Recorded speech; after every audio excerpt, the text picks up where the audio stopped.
이학순의 자는 경실, 호는 회천이다. 그의 본관은 전주이며 태조 강원대왕의 별자인 이간대군 이방이로부터 집안이 시작되었다. 이간대군은 왕실에 큰 공을 세운 인물이다. 이간대군의 증손으로 옥계도정을 지낸 이현동은 단종이 세조에게 왕위를 넘긴 뒤 병을 핑계로 세상을 등졌는데 율곡 이인은 이를 훌륭한 절이라고 칭찬하였다. 이학수는 헌종 9년인 1843년에 태어났다. 그는 호방하고 의협심이 강했으며 사소한 일에 얽매이지 않았다. 어느 정도 나이가 든 뒤에는 자신의 삶을 돌아보며 내가 고작 이 정도 수준에 머물러야 한단 말인가 라고 스스로를 꾸짖었다. 그 후로는 몸가짐을 바로잡고 행실을 갈고 닦으며 자신을 위한 학문에 온 마음을 쏟고 배운 것을 실천하려 애썼다. 나이가 들어서는 연산에 있는 대명산 아래 한양촌에서 살았다. 그는 사람들에게 이렇게 말하곤 했다. 하늘이 만일 송나라에 복을 내리지 않았다면 나는 금화산에 사는 사람이 되었을 것이다. 동학농민군이 봉기했을 때 그들은 이학순의 명성을 듣고 반드시 그의 집을 쳐들어가겠다고 벼르고 있었다. 동학농민군 수백 명이 그의 집에 들이닥쳐 맏아들 이내수에게 심한 형벌을 가하면서 이학순을 협박하였다. 우리에게 동조하면 풀어주겠지만 동조하지 않으면 용서하지 않겠다. 그러나 이학순은 그 말에 아랑곳하지 않고 엄한 말로 그들을 꾸짖었다. 심지어 독약을 마시고 죽으려고까지 하였다. 결국 동학농민군들은 이학순을 굴복시킬 수 없다는 것을 깨닫고 모두 공손히 사죄한 뒤 돌아갔다. 도남서원의 유생과 사계 김장생의 후손들이 서원 안에 현대식 학교를 세우려 하였다. 이 소식을 들은 이학순은 크게 분노하여 동지 한두 명과 함께 도남서원으로 찾아가 그 일을 주도하는 사람을 호되게 꾸짖었다. 그리고 그들이 운동목이라며 세워둔 나무를 도끼로 찍어 치워버리는 것을 직접 확인한 뒤에야 발길을 돌렸다. 이학수는 태학과 각 고을의 향교에 글을 보내 자신의 뜻을 알렸는데 그 글이 엄정하여 읽는 사람마다 공경하였다. 또 소장을 지어 바른 학문과 그릇된 학문의 경계, 그리고 명분과 실제를 따르고 거스르는 차이에 대해 분명하게 밝혔지만 승정원에서 막아 임금에게 전달되지는 못하였다.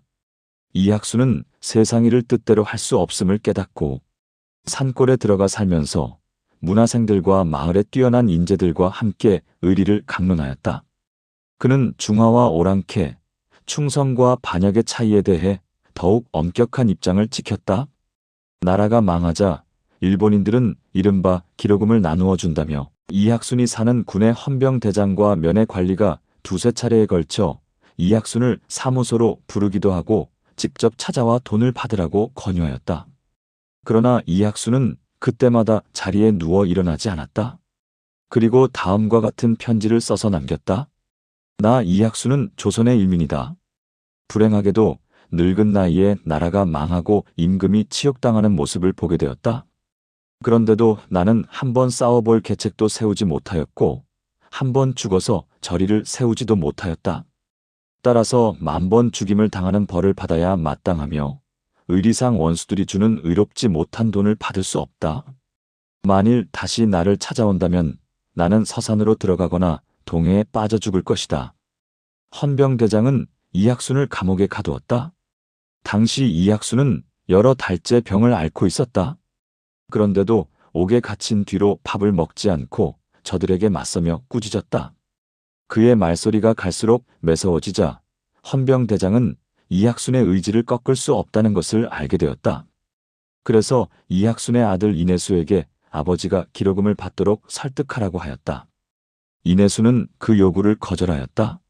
그러자 헌병대장은 이내수의 아우인 이내준에게 같은 말을 하였다. 이내준은 이렇게 말하였다.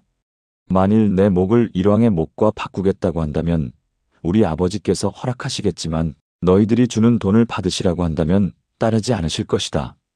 손자인 이육은 이렇게 말하였다. 우리 할아버지께서 비록 돌아가시더라도 이는 의로운 일이다. 내가 어찌 너희들이 주는 돈을 받아 할아버지께 누를 끼치겠는가. 아들과 손자들이 이런 태도를 보이자 일본인들은 크게 화가 나서 인해준에게 혹독한 형벌을 가하며 이학순을 협박하였다. 이학순은 매서운 목소리로 크게 꾸짖었다. 아버지와 아들이 저리를 지켜 죽을 자리에서 죽는다면 죽은들 무슨 한이 있겠느냐? 그리고 붓을 들어 다음과 같이 썼다. 아기가 군대를 동원해 왕촉을 협박하자 왕촉은 스스로 목매어 죽었고 왕망이 공승에게 벼슬을 내리자 공승은 단식하여 죽었다. 지금 원수의 나라에서 나 이학순에게 돈을 주려고 하니 나는 어떻게 죽어야 할지 모르겠다. 이학순은 또 시를 지어 자신의 뜻을 나타내고 단정히 옥에 앉아 대학과 중용 등의 책을 소리내어 읽었다. 나이가 많은 데다 병까지 심해지는 것을 본 일본인들은 이학순에게 잠시 읍내의 여관에 머물며 병을 돌보도록 하였다.